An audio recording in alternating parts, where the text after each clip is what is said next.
hati dan mulut yang jaraknya dekat. Apa yang diucapkan mulut mengungkapkan tentang hati Anda. Demikianlah firman yang kita akan terima yang diambil dari Matius pasal 12 ayat 34b. Ya. Karena yang diucapkan mulut meluap dari hati. Di dalam terjemahan lain dipakai kata keluar dari hati. Apa yang berasal dari mulut, kata-kata yang dari mulut, ya, ada terjemahan mengungkapkan kata-kata yang dari mulut, ada yang memakai kata lidah juga, ya. Intinya sama, bahwa perkataan, ya, dari mulut, dari lidah ini itu luapan, ungkapan hati kita. Nah, ketika Yesus menyampaikan hal ini, tentu kita semua belajar bahwa betapa pentingnya ciptaan Allah yang kecil ini, lidah ini, perkataan ini dipakai oleh Allah sebagai alat komunikasi yang diberikan kepada kita dengan sesama. Tetapi alat komunikasi ini diungkapkan sumbernya adalah hati ini. Nah, kalau kita dipenuhi dengan kasih Tuhan, ya, saya percaya bahwa kita memiliki kekuatan untuk mengubah kemarahan menjadi kedamaian. Hari ini ketika bicara tentang apa yang diucapkan mulut, kalau kita mengambil salah satu contoh adalah kemarahan, emosi, maka kita percaya bahwa hati yang dimaksud adalah hati yang dikuasai oleh kasih. Jagalah hatimu dan segala kewaspadaan, dari situ memancarkan kehidupan. Berarti hati yang dipenuhi kasih Tuhan itulah yang memancarkan kehidupan. Tetapi hati yang dipenuhi dengan kemarahan di luar kasih Tuhan, ya, itu pasti meniadakan kedamaian. Kedamaian dan kemarahan, dua hal yang tidak bisa berjalan bersama-sama. 1 Korintus pasal 13 ayat 5 berkata, kasih tidak mudah marah. Di dalam terjemahan yang mengatakan, di terjemahan baru Alkitab bahasa Indonesia, kasih itu sabar. Kasih itu murah hati. Dia tidak cemburu. Kasih diungkapkan di 1 Korintus pasal 13 ayat 5, tidak mudah marah. Coba kita mengingat ketika kemarahan manusia dengan kemarahan Allah. Kemarahan Kristus ketika di Bait Allah adalah sebuah kemarahan yang baru terungkap setelah ratusan tahun Bait Allah dipakai sebagai perdagangan, dan perdagangan yang memeras orang. Orang-orang yang membeli sesuatu dari luar dipersembahkan dianggap cacat, tidak layak dipersembahkan. Para imam telah memberikan cap kepada binatang, tanda yang dimana kalau yang di luar Bait Allah dibawa, itu mereka nggak akan potong. Itu tidak memenuhi syarat. Tetapi kalau yang di Bait Allah, mereka tahu ini dikeluarkan oleh lembaga mereka. Ini sah, ini bisa dipersembahkan. Sedangkan membeli sesuatu di depan Bait Allah itu mahal sekali. Dan cara demikian menghalangi orang untuk ibadah. Nah, kemarahan Yesus, kemarahan yang kudus. Alkitab berkata, tidak ada kemarahan manusia yang mengerjakan kebenaran di hadapan Allah. Ingat, saya ulangi sekali lagi, kemarahan manusia tidak ada yang bisa tidak mengerjakan kebenaran di hadapan Allah. Kemarahan manusia. Karena itu, seringkali rata-rata kemarahan manusia adalah karena ketersinggungan hati, keegoisan yang yang dilanggar ya pada diri dan banyak hal yang lain. Yang Tuhan mau adalah kemarahan yang kudus. Nah, hari ini kita tidak bicara tentang kemarahan yang kudus, tetapi kita bicara bagaimana menguasai lidah, menguasai perkataan, dan mengenal kondisi hati kita. Ini yang Tuhan mau. Nah, sahabat doa yang terkasih dalam Tuhan, jika kita dipenuhi amarah, semua hal bisa membuat kita kesal. Ketika kita marah di kantor, pulang ke rumah, anjing di rumah bisa bikin kita kesal. Padahal dia udah goyang-goyang ekornya menyambut kita pulang. Kita anggap dia salah. Kalau kita dalam keadaan penuh amarah, dari perjalanan pulang, menyetir karena mobil kita diserempet, bisa jadi amarah itu meluap kepada anak yang menyambut kita pulang dengan manis, dan dia tidak tahu persoalan kita. Tetapi anak itu bisa jadi tumpahan kemarahan kita. Kalau hati kita dipenuhi dengan hal yang tidak baik, dan ketika amarah itu keluar, maka sekeliling kita, pelayanan kita, orang sekitar kita, bahkan tiang listrik dan kabel yang sedang digali di depan rumah kita, itu bisa jadi sesuatu yang menjengkelkan kita. Kita bisa marah-marah sama pemerintah mungkin, karena petugas listrik yang datang ke rumah, kita jadinya bisa melampiaskan amarah kepada yang lain-lainnya, nggak terkendali. Itulah suasana hati kalau nggak dikendalikan oleh kasih Tuhan. Tapi kalau kita dipenuhi dengan kasih Tuhan, perspektif kita, cara kita memandang segala sesuatu, itu menjadi berbeda. Waktu kita dalam keadaan penuh amarah, kita sulit untuk melihat hal yang positif. Mungkin yang kita lihat adalah negatif. Sahabat doa yang terkasih dalam Tuhan, hari ini mari kita mengingat bersama-sama, sesabar apa dan seberapa baik kita, ya, sesabar apa kita dan seberapa baik kita menguasai emosi amarah kita. Itu tergantung hubungan kita seberapa dekat dengan Yesus. Saya ulang, sesabar apa kita, ya. Orang kenal kita sebagai orang yang sabar, orang yang tidak mudah marah, ya. Dan seberapa orang mengenal kita sebagai orang yang baik, ya. Bagaimana, ya, kita mampu menguasai emosi dalam diri kita, tergantung hubungan kita seberapa dekat dengan Yesus. Yang katakan amin boleh lambaikan tangan yang di YouTube. Amin. Saudara, suatu hari anak kecil saya yang nomor 3 mengejutkan saya dengan persepsi dia yang seumur 7 tahun. Yang bagi saya melampaui umurnya. Mobil saya disalip orang dengan kondisi dipepet cukup dekat. Mengejutkan. Nah, anak saya yang besar berkata, waduh, bahaya sekali cara nyetirnya. Wah, itu klaksonin dong papa, gitu kan. Klaksonin dong. Maksudnya ungkapin bahwa ya ini orang cara nyetirnya membahayakan orang nih, gitu. Tiba-tiba anak saya yang paling bontot dengar begitu, dia bilang, udah Ceh, biarin. Dia lagi sakit perut, dia cari toilet, dia buru-buru. Kasihan dia, udah nggak usah di ini. Kok bisa kepikir persepsi begitu? Soalnya kita langsung ketawa semua di mobil. Saya bilang, dek, kamu mana tahu dia sakit perut? Ya kalau kita nggak pikir begitu, ditambah lagi. Nah itu yang mengejar. Kalau nggak pikir begitu, nanti papa kejar dia, ngebut lagi. Kayak Fast and Furious gitu kan. Kita nanti bahaya juga kejar. Gak usah marah papi, dibilang. Udah, dia sakit perut, Begitu ya.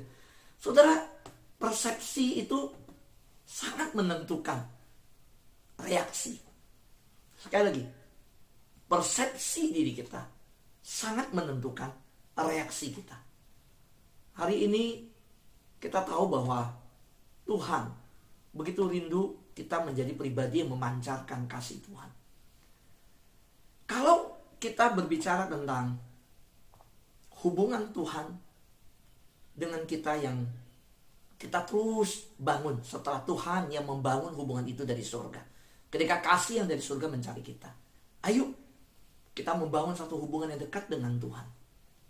Berarti saudara, Tuhan telah memberikan kemungkinan, kebisaan, ya, sesuatu yang bisa, yang namanya berubah itu. Pak, suami saya pemarah. Bisa berubah suamimu. Pak, istri saya emosian orangnya. Istrimu bisa berubah. Kenapa? Karena itu kan tergantung hubungan yang dekat dengan Tuhan. Mau taat, mau tunduk. Ketika karakter kita diasah. Saudara, ketika kita berkata anak saya emosian, saya jadi mama bisa dimarahin sama dia. Saya bilang anak Anda bisa berubah. Bisa berubah. Saya berkata, oh koko saya, kakak saya yang satu ini, waduh kalau ketemu emosi banget orangnya. Kalau dia nyetir mah kita jantung dedekan semua. Itu bisa berantem sama tukang ojek yang motornya parkir sembarangan, kalau dia keluar mau belok susah, itu kayu, itu bisa ada kayu golf di mobil bisa diancung-ancungin, dikeluarin, ditunjuk-tunjukin ke tukang ojek. Bisa berantem di pinggir jalan sama orang. Nah yuk saudara, bisa berubah. Kenapa? Karena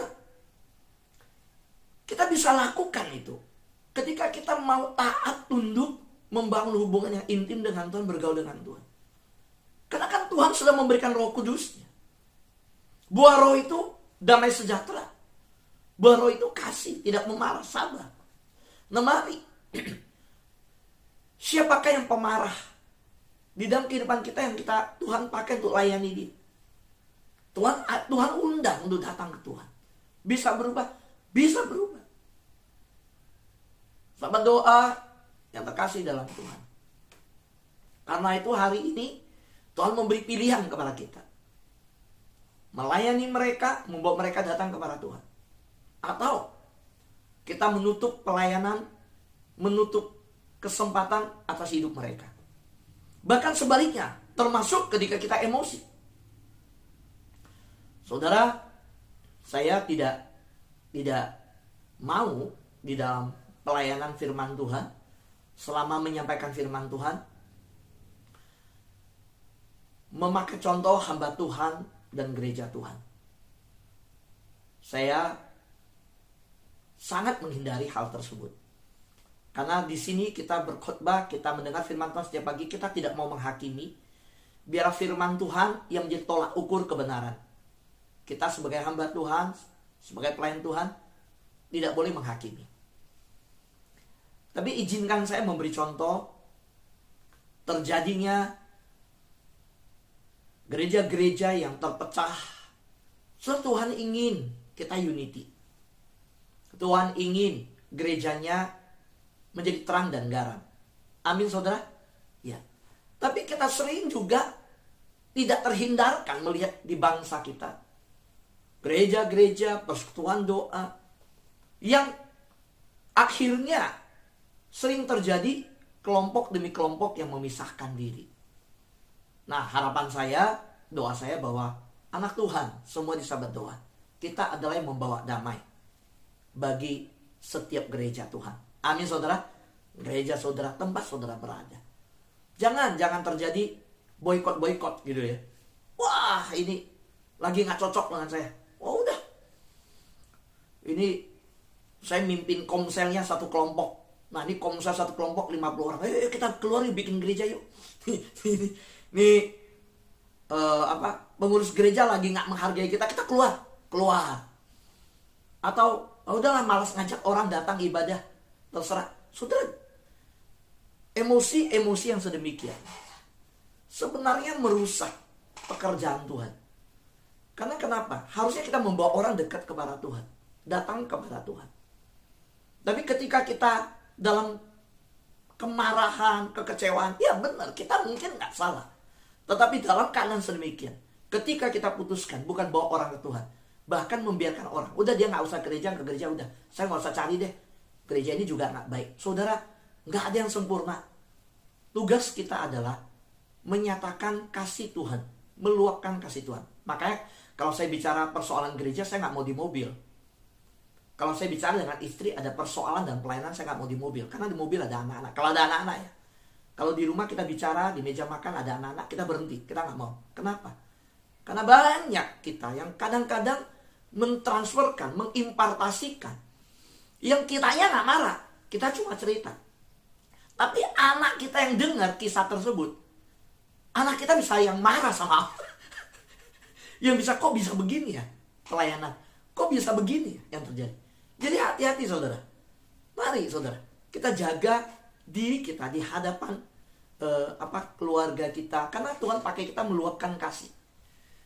Karena anak-anak kita bisa persepsinya keliru. Begitu ya. Mungkin yang kita sampaikan tidak keliru. Nah, karena itu kita belajar yuk sama-sama hari ini. Bahwa ketika kita menjadi seorang percaya, kita menyadari Tuhan memberi kita kuasa di dalam hidup kita. Kuasa ini akan turun atas engkau dan engkau akan menjadi saksiku. Saksi apa? Saksi dari Injil. Ketika kuasa Tuhan turun, kuasa itu bukan membuat kita untuk menjungkir balikan. Saudara, murid-murid berkata, Tuhan, maukah kita minta? Ya, ini orang-orang udah gak benar. Dalam pelayanan murid-murid marah. Lalu mereka mau melakukan sesuatu. Saya tahu ketika dalam kemarahan demikian, mereka kesel gitu. Marahnya udah bener loh, saudara. Karena orang-orang menolak Injil dalam kondisi konteks Injil, menolak Yesus, hati mereka keras. So tahu apa yang terjadi? Tuhan bilang, kamu pikir saya nggak bisa minta malaikat dari surga turun? Saya ingat kejadian ini di mana murid-murid marah. Mereka mau minta api dari surga nih, bakar hapus aja nih orang-orang yang menolak Injil. Tuhan bilang, kamu pikir saya gak bisa panggil mereka dari surga turun? Itu dalam hal demikian, saudara, Tuhan sabar. Apalagi dalam hal lain. Nah, saudaraku yang terkasih dalam Tuhan, karena itu, mari, apa yang keluar dari mulut berasal dari hati. Tuhan kasih kita kuasa bukan untuk menghukum. Tuhan kasih kita kuasa menghadirkan kebenaran. Di mana ada kebenaran, kebenaran itu memerdekakan dan membebaskan. Penghakiman adalah milik Allah. Ketika kuasa Roh Kudus diberikan kepada kita, itu bukan bicara tentang diri kita. Itu menunjukkan tentang Allah yang mengasihi hidup orang, dan kita menyatakan kasih dari Allah itu supaya orang berbalik kepada Allah. Saudara ingat, setiap kita sudah diberikan kasih Allah dari surga atas hidup kita. Dan kuasa yang kita butuhkan untuk membuat perubahan dalam hidup itu telah diberikan. Roh Kudus itu telah diberikan. Jadi sesulit apapun keadaan hidup kita, baik itu krisis, kehilangan pekerjaan, anak-anak yang bermasalah, ataupun dalam isolasi, sudah sesulit apapun itu, ingat, Tuhan telah memberikan kuasa dalam hidup kita untuk mengalami perubahan dan mengadakan perubahan. Dalam hidup kita, yang Tuhan mau kita jalani, ya, apa yang disebut dengan perubahan itu. Dan ingat, perubahan itu di hati kita ini. Hati kita ini. Apa yang ada dalam hatimu menentukan apa yang kamu katakan. Jadi ketika bicara tentang perkataan yang berasal dari hati, saya coba lihat beberapa hal. Dan mari kita sama-sama lihat. Lidah ini bisa mengungkapkan perkataan yang seperti apa. Dan cerminan hati yang seperti apa. Ketika Alkitab berkata, apa yang ada di dalam hatimu menentukan apa yang kamu katakan. Perkataanmu mencerminkan hatimu. Sekarang lihat, hatimu yang ada dalam hati menentukan apa yang kamu katakan. Kita lihat, kalau yang diucapkan kasar, mengungkapkan hati yang penuh dengan emosi amarah. Kalau ucapan negatif, ketika lidah kita, apa yang diungkapkan oleh lidah kita, ucapan yang negatif, mengungkapkan hati yang ketakutan. Wah, ini jangan, ini takut, ini begini takut, ini orang-orang yang dengan negatif. Coba saudara lihat, sering kali mengungkapkan ketakutan hatinya. Saudara kalau menerima perkataan-perkataan negatif, saudara jangan marah. Di dalam hati orang tersebut ada rasa takut, ketakutan. So, kalau menerima perkataan-perkataan sombong di sekitar saudara dan pergaulan, saudara mendengar orang-orang dengan lidah yang mengucapkan perkataan yang sombong. So, itu sebenarnya mengungkapkan hati yang tidak aman pada orang tersebut. Saudara jangan marah, jangan merasa disaingin, nggak usah. Ketika dia menunjukkan bahwa oh baju saya ini 1,5 juta, oh kacamata saya, oh ini mahal ini, oh handphone saya mahal ini, oh kami begini nih, oh ini begini. Saudara, lidah yang mengungkapkan kesombongan itu sebenarnya mengungkapkan hati orang tersebut yang tidak aman. Dia merasa diterima kalau dia menunjukkan sesuatu yang dari dirinya yang hebat. Dia merasa aman di dalam pergaulan ketika dia bisa menunjukkan sesuatu yang berharga dari yang dia punya. Nah, kalau saudara hari ini kita minta Tuhan untuk tuntun kita, kita bisa melihat hal yang seperti ini.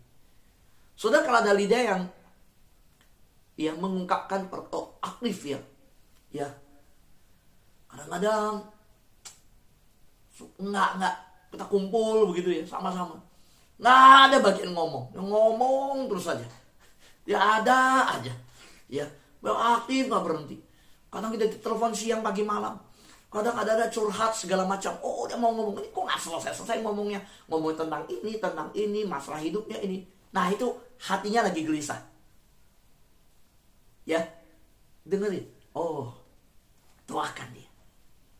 So kalau ada di sekitar kita yang dimana kita menerima ucapan, ya, dan kita alami mungkin ucapan menghakimi, jangan marah saudara. Kita jangan marah, karena hari ini kita belajar apa yang ada di hati terungkap di dalam dari mulut. Ya, mulut itu membongkar isi hati. Nah, orang yang sedemikian, yang mungkin pasangan kita, anak kita, keluarga kita, lu kok ini menghakimin saya, suami saya, kok istri saya menghakimin saya? Saudara, yuk jangan balas dengan kemarahan. Ya, karena itu sedang mengungkapkan isi hatinya. Hati yang mengungkapkan, mulut yang mengungkapkan penghakiman, sebenarnya isi hatinya sedang merasa bersalah. Iya. Soalnya kalau pelajari lebih dalam satu persatu ini kita bahas, wah, kita akan melihat bagaimana kondisi baik psikis dan emosi yang begitu terungkap dari mulut. Maka betapa hebatnya Yesus 2000 tahun lalu, dan dalam seluruh penulisan firman Tuhan dari surga, Tuhan nyatakan kepada kita. Karena Tuhan yang menciptakan mulut, Tuhan yang menciptakan lidah, Tuhan yang memberikan hati kepada manusia. Jadi Tuhan tahu salurannya begitu.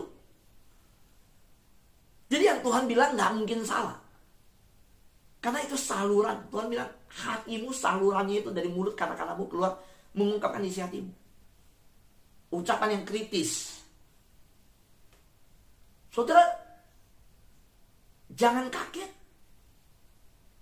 kalau pasanganmu, anakmu, dan sekitarmu ada orang yang kritis dalam ucapannya. Itu mengungkapkan hatinya yang pahit. Saudara layani, bukan menolak. Mungkin ada penolakan di dalam pekerjaan ketika suami di kantor, di nasabah ketika dia ketemu. Sehingga dia menjadi seseorang yang sudah terbiasa di penolakan, sudah pernah dikecewakan, bisa penolakan, bisa kekecewaan. Bisa karena mungkin dalam pelayanan sebelumnya dikecewakan, sehingga pahit, maka kritis di dalam selanjutnya, pelayanan selanjutnya. Bisa jadi. Saudaraku yang terkasihan Tuhan, yuk kita lihat bersama-sama apa yang Tuhan ingin ajarkan kepada kita. Kita mengajarkan kita bahwa mulut dan hati harus hati-hati dijaga. Karena itu, kalau hari ini kita melihat di sekitar kita ada pasangan kita yang mengalami seperti ini. Oh iya ya, saya ngalamin ucapan kasar. Oh iya loh, orang ini kalau ketemu saya negatif banget. Oh, orang ini sombong banget mulutnya. Ngomong, oh ini keluarga, ini saya tahu nih suka menghakimi. Oh ini kritis nih ucapan mulutnya. Saudara, ingat, kitanya berespon dengan kasih. Minta sama Tuhan untuk menyembuhkan hati orang tersebut. Termasuk kalau kita adalah cerminan yang demikian. Ya, kita ada orang-orang yang berkata demikian seringkali. Yuk, minta sama Tuhan menyembuhkan hati kita yang terluka dengan kasih Tuhan. Kalau lidah kita seringkali mengeluarkan hal-hal yang penuh emosi, ya, dan itu emosi dalam keadaan perkataan sombong, kasar, negatif, dan banyak hal. Saudara, luka itu kita minta Tuhan sembuhkan. Nah yuk, terkoneksilah dengan Tuhan. Bangun hubungan intim dengan Tuhan. Ingat saudara, bahwa kita semua butuh terkoneksi dengan Tuhan. Nempel dengan Tuhan ya. Kemarahan di hati kita mungkin berasal dari penolakan, perasaan ditolak, dilecehkan, atau tidak dicintai di masa lalu. Ya, sehingga kemarahan itu berupa dengan ada orang marah, tetapi yang keluar itu berubah kata-kata yang sombong, ucapan yang kasar, ya, wah, ya menghakimi, kritis. Itu bisa jadi, saudara, adalah hal-hal yang sedemikian dialami. Nah, kalau demikian, yuk, hari ini, ya, sekali lagi, saat kita menyadari dalam ibadah doa fajar ini, bahwa kasih Tuhan yang kita butuhkan, terkoneksi dengan Tuhan, bergaul dengan Tuhan. Nah, saya ajak kita bersama-sama, terima kasih Tuhan. Pak Fu, saya belum sanggup. Kita pasti bisa. Karena Yesus sudah mati di atas kayu salib. Yesus dihakimi. Ya, ungkapan kata-kata sombong diterima Yesus. Caci maki, kasar, penolakan, strategi Yesus supaya disalib segala macam. Yesus telah ngalamin itu semua. Tapi perhatikan, tidak ada kata emosi yang keluar. Tidak ada kata-kata emosi yang keluar. Dan Yesus berkata, Bapa ampunilah mereka. Dan saudara dan saya adalah orang-orang yang sudah menerima kasih Tuhan. Dan kalau kita adalah orang-orang yang sudah menerima kasih Tuhan, hati kita akan berubah. Kita akan bisa menghasilkan buah kesabaran dan kebaikan. Jadi saat kita mulai merasakan diterima dalam kasih Tuhan, yang hari ini, ya, percayalah hati kita akan diubah dan menghasilkan buah kesabaran dan kebaikan. Pertanyaan saya, maukah kita menerima kasih Tuhan? Siapa yang mau menerima kasih Tuhan? Saudara, saat kita menerima kasih Tuhan, hati kita akan diubahkan. Mungkin di antara kita ada yang sudah kecewa dengan menantu. Bahkan dengan anak kita bilang, aduh anak saya udah dikuasai menantu saya nih. Waduh, emosi banget nih, mau marah. Ingat, yuk terkoneksi. Tapi saya gak sanggup Tuhan. Minta sama Tuhan. Karena janji Tuhan yang ngomong kok. Kamu akan kuberikan hati yang baru dan roh yang baru di dalam batinmu. Aku akan menjauhkan dari tubuhmu hati yang keras dan kuberikan kepadamu hati yang taat. Dan hari ini kita ada orang-orang yang sudah mengalami. Tuhan mau memberi kok. Saudara mau menerima. Bahkan saudara hari ini teringat pasangan saudara, anak saudara, sekitar. Oh waduh, pasangan saya hatinya keras banget. Anak saya hatinya keras banget. Anak saya sudah taat. Firman Tuhan ini bukan hanya untuk suami, untuk anakmu. Kalau dimulai dari kita, maka Tuhan akan mengerjakan perubahan itu. Mari kita baca ayat ini bersama-sama sebagai penutup kita. Di rumah kita masing-masing kita baca 1, 2, 3. Kita ubah pakai kata saya ya. Saya akan menerima hati yang baru dan roh yang baru ya dalam batin saya dari Tuhan ya. Ucapkan ini dulu ya. 1, 2, 3. Saya akan menerima hati yang baru dan roh yang baru di dalam batin saya dari Tuhan. Kamu akan kuberikan hati yang baru dan roh yang baru di dalam batinmu, dan aku akan menjauhkan dari tubuhmu hati yang keras dan kuberikan kepadamu hati yang taat. Hadiah Natal itu adalah Kristus yang telah turun dari surga untuk memberikan hati yang baru dan batin yang penuh dengan ketaatan. Sudahkah kita terima? Kalau belum, mari hari ini kita datang ke Tuhan. Amin.